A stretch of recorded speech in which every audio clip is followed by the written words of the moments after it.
My wife aborted our baby behind my back and blamed me for it. Then I found out she's been planning her escape with another man for years. I never thought my marriage would come to this. Emma, 31F, and I, 34M, had been trying to have a baby for almost a year.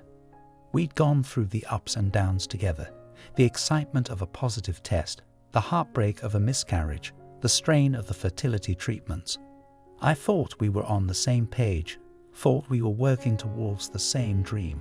So when I found out that she'd had an abortion without even telling me, I felt like the ground had been ripped out from under me. I confronted her, barely able to keep my voice steady. Her response was chillingly dismissive. She looked at me, eyes cold, and said, "It's my body, my choice. I don't owe you an explanation." I was stunned. We had been planning, preparing, talking about baby names, nursery covers. I thought she wanted this as much as I did. But now she was looking at me like I was a stranger. I asked her why she did it, why she lied to me. She shrugged, her indifference making my blood boil. "Things change," she said. "I realized I wasn't ready, and I didn't see the point in dragging you through my decision." My mind reeled. This wasn't the woman I knew. In that moment, I felt a rage unlike anything I'd ever experienced. I demanded she tell me the truth, the real reason she went through with it. She smirked, as if amused by my anger, and said, "If you can't handle my choices, maybe we shouldn't be together." Her words sliced through me. It was like she was daring me to walk away, challenging my commitment. I took a step back, trying to process everything. Had our entire marriage been a lie? Had she ever truly wanted a family with me? Or was that just another story she'd spun to keep me happy? I needed answers.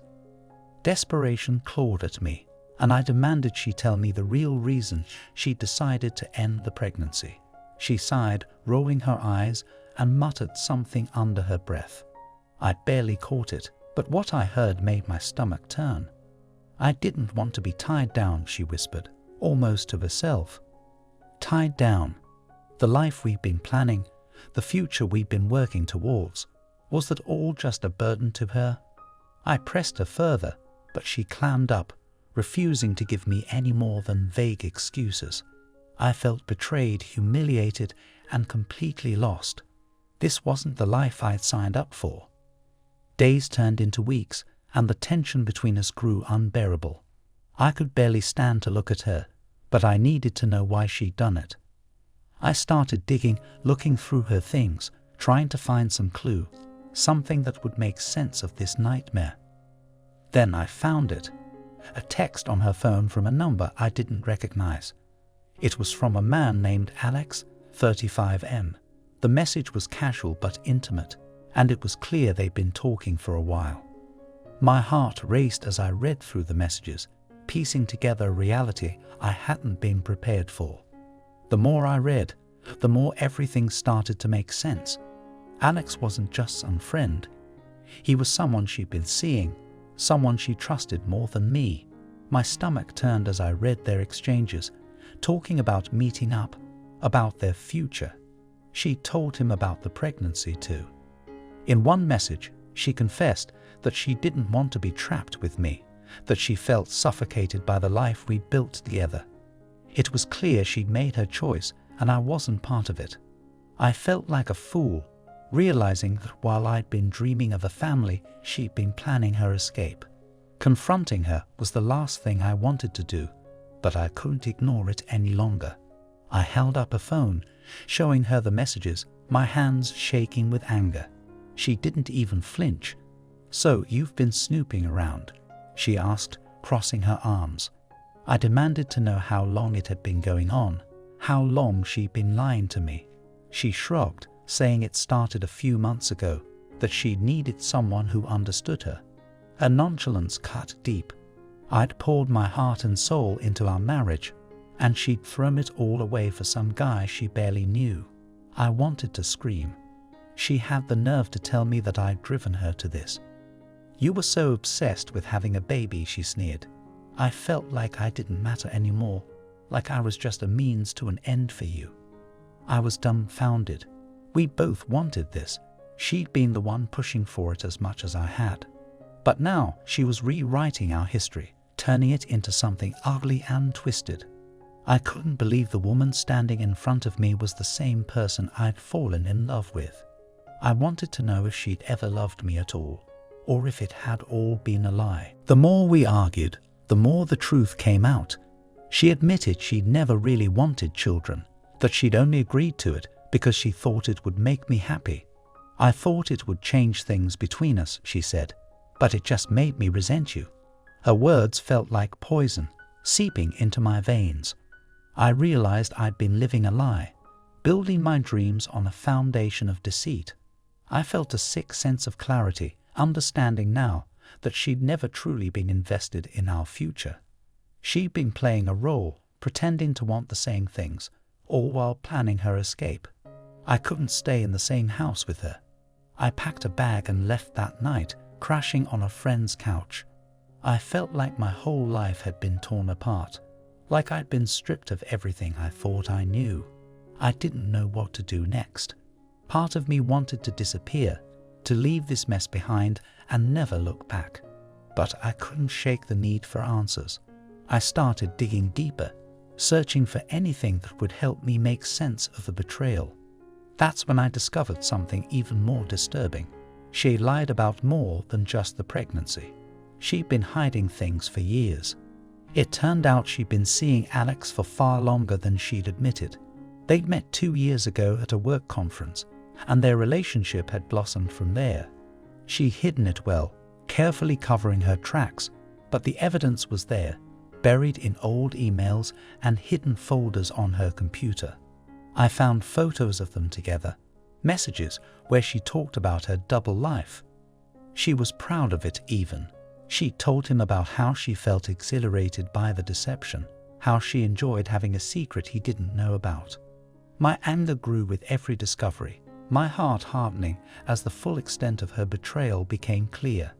I went back to confront her one last time, determined to make her face the truth.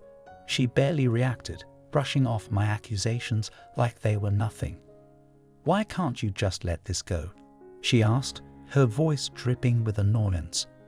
"We're done. Move on." Her coldness shocked me. She didn't care about the pain she caused, didn't care about the life she'd destroyed. I asked her if she felt any remorse, if she'd ever truly loved me. She just laughed. "Love? You were convenient," she said. "I needed stability, and you offered it, but I was never going to settle for that forever." Her words hit me like a physical blow. I'd been nothing more than a stepping stone to her, a placeholder until something better came along. I realized then that I couldn't let her walk away unscathed. She'd taken everything from me, and I wanted her to feel the consequences of her actions. I started gathering everything I had, every bit of evidence of her affair, her lies. I didn't know what I'd do with it yet, but I knew I wasn't going to let her rewrite the narrative. She painted herself as the victim, but I was going to show the world the truth. The next day, I reached out to a lawyer. I explained everything, laying out the details of our marriage, the affair, the abortion she'd hidden from me. He listened carefully, his expression growing more serious with every word. When I finished, he nodded and told me we had a case.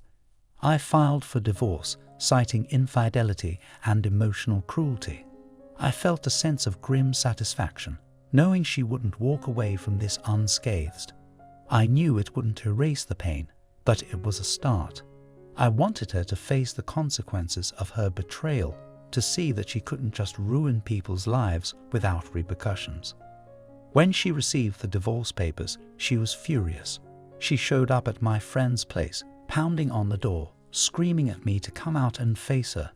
I opened the door, my resolve hardening as I looked at her. She called me every name in the book, accusing me of being vindictive, of trying to ruin her life. I told her I was just giving her what she deserved, that I was done being her pawn. She sneered, saying I'd regret this, but she'd make sure I paid.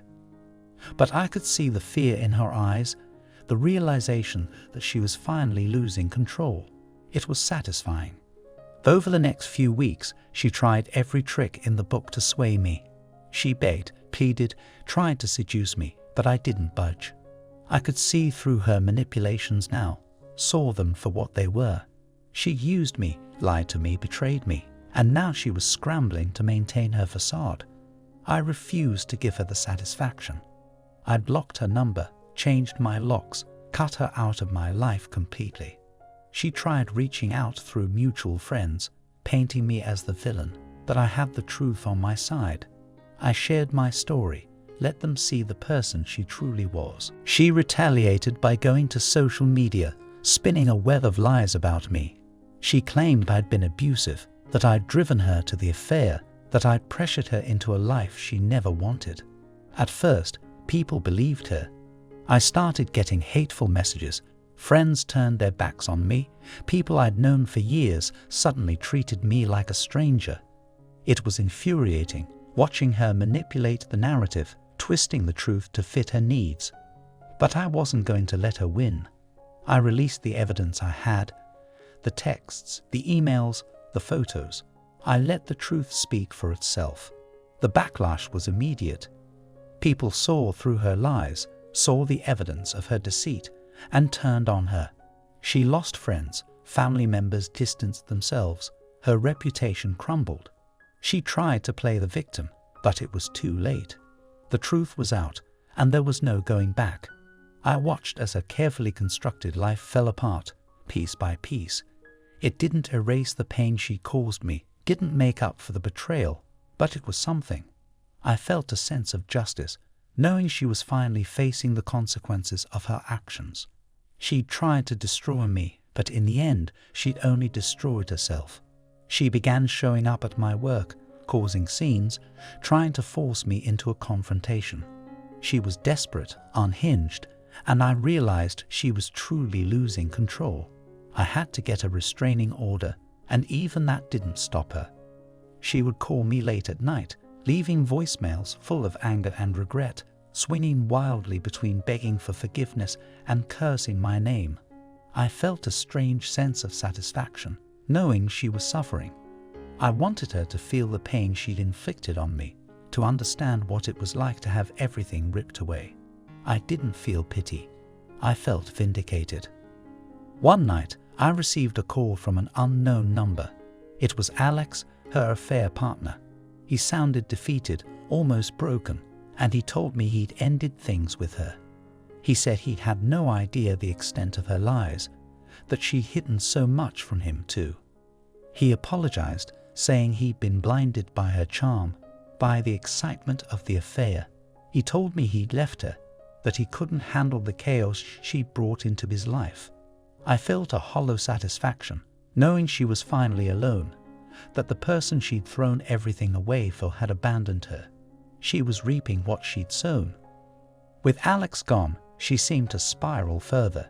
She lost her job, her friends distanced themselves, and I heard through the grapevine that she'd started drinking heavily. I didn't feel sorry for her. I felt relieved. She was finally facing the consequences of her actions, finally paying the price for the pain she'd caused. I focused on rebuilding my life, finding a new sense of purpose, moving forward without her. I realized I was better off without her, that I deserved someone who would love and respect me. She'd been a poison in my life, and I was finally free of her. One day, out of the blue, she showed up at my door. She looked like a ghost of her former self, disheveled, desperate, eyes filled with regret. She begged me to take her back, saying she'd made a mistake, that she was lost without me. I almost laughed at the absurdity of it. She'd destroyed our life together, thrown away everything we built, and now she wanted it back. I told her no, told her to leave, that I was done with her lies. She broke down, sobbing, but I felt nothing. I watched her walk away, a hollow shell of the person she'd once been. It was over. Or so I thought. A few days later, I started receiving messages from a woman claiming to be her sister. She told me that Emma was spreading rumors about me, telling people I'd ruined her life, that I was the reason for her downfall. She wanted to know my side of the story, wanted to understand what had really happened. I explained everything, sharing the evidence I had, and she was horrified. She told me she'd had no idea what kind of person Emma had become, that she'd lost touch with reality. It was a small comfort, knowing that even her own family was seeing the truth. But the chaos didn't stop. Emma began harassing me again, showing up at my friends' houses, trying to get them to turn against me.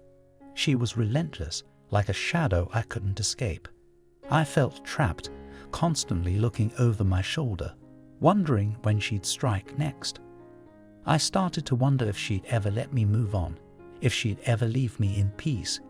It was like she was obsessed with making me suffer, with dragging me down to her level. I knew I had to do something, had to find a way to protect myself from her. I decided to take legal action, hoping it would finally put an end to her madness. I filed a restraining order, and this time I had enough evidence to make it stick.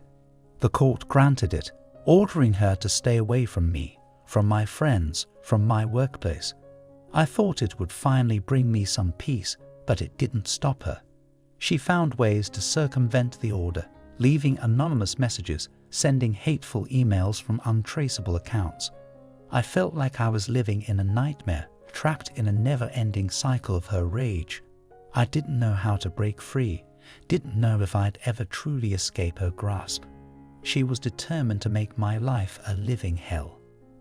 Then one day, she crossed a line I hadn't anticipated. I came home to find my apartment trashed, personal items destroyed, photos shredded. She'd broken in, leaving behind a note that said, "You'll never be rid of me." I felt a chill run down my spine, realizing the lengths she was willing to go to. I called the police, filed another report, but I knew it wouldn't stop her. She was unraveling, spiraling deeper into her obsession. I started to fear for my safety, wondering if she'd eventually turn violent. I knew I had to do something drastic, had to find a way to finally break free of her madness. Desperate, I reached out to a private investigator, hoping they could help me track her down, gather evidence that would finally put an end to this nightmare. The investigator was thorough, digging into her background, uncovering things I hadn't known. It turned out she had a history of this kind of behavior, a pattern of manipulation and deceit that stretched back years. She left a trail of destruction in her wake, ruining lives, burning bridges. I realized I wasn't the first person she'd done this to, and I probably wouldn't be the last. But I was determined to be the last person she'd ever hurt this way. The investigator compiled a case against her, and we took it to court. I had every piece of evidence I'd gathered, every message, every voicemail, every shred of proof. The judge listened to my story, looked over the evidence, and granted me a permanent restraining order. She was ordered to stay away from me, to leave me alone. I felt a sense of relief, knowing she couldn't hurt me anymore. But the damage was done. She'd taken years off my life, left scars that would never fully heal. I knew I'd carry the weight of her betrayal forever, but at least I was free. At least I could start to heal. For a while, things were quiet. I started to rebuild, finding solace in the routines I'd once taken for granted. I reconnected with old friends, found a new job, and slowly began to piece my life back together. But the memories lingered, a constant reminder of the darkness I'd escaped. I knew I'd never fully be free of her, that her presence would always haunt me in some way. But I was determined to move forward, to build a life that was mine, untouched by her poison. I knew I was stronger for having survived her, but I also knew I'd never let someone like her into my life again. Then, one night, I got a call from the police. They told me she'd been arrested, caught trying to break into another man's apartment. He'd filed charges, and she was facing serious jail time. I felt a strange sense of vindication, knowing she was finally paying the price for her actions. I couldn't help but feel relief, knowing she was out of my life for good. But the scars remained, a reminder of the betrayal, the lies, the destruction she'd caused. I knew I'd never be the same, but she'd left a mark on me that time alone couldn't erase. But I was free, and that was enough. Months passed, and I found a sense of peace I hadn't felt in years. I started dating again, tentatively at first, learning to trust, to open myself up to the possibility of love. I knew it wouldn't be easy, that the wounds she'd left would take time to heal. But I was determined to move forward, to find happiness on my own terms. I'd been through hell, but I'd come out the other side, stronger, wiser. I knew I'd never let someone like her destroy me again. I was rebuilding, reclaiming my life, piece by piece, and for the first time, I felt a glimmer of hope. But then, out of nowhere, I received a letter from her. She'd managed to find my address, even from jail. The letter was filled with apologies, with promises of change, with pleas for forgiveness. She told me she'd realized her mistakes, that she wanted to make things right. I almost laughed at the absurdity of it. After everything she'd done, after all the pain she'd caused, she thought a letter could undo it all.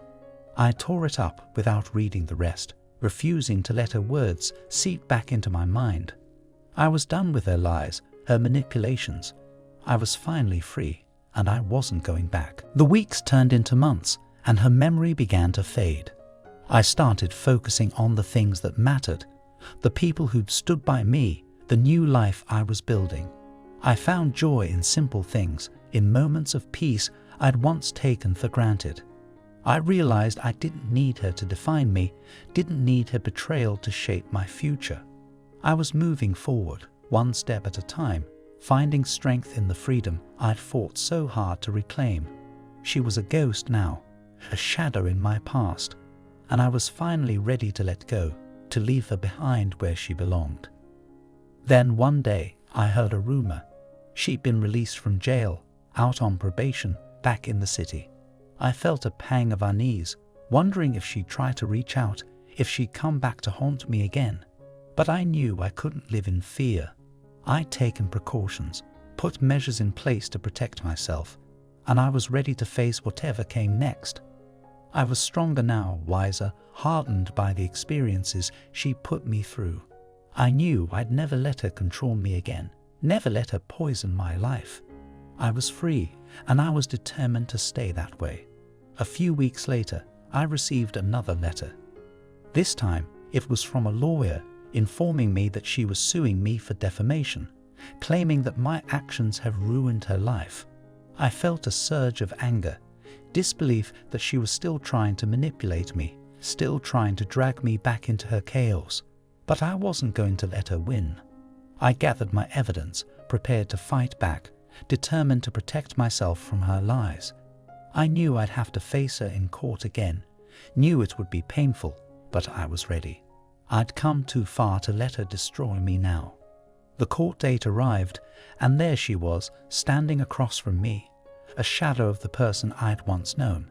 She looked haggard, defeated, but there was a glint of defiance in her eyes.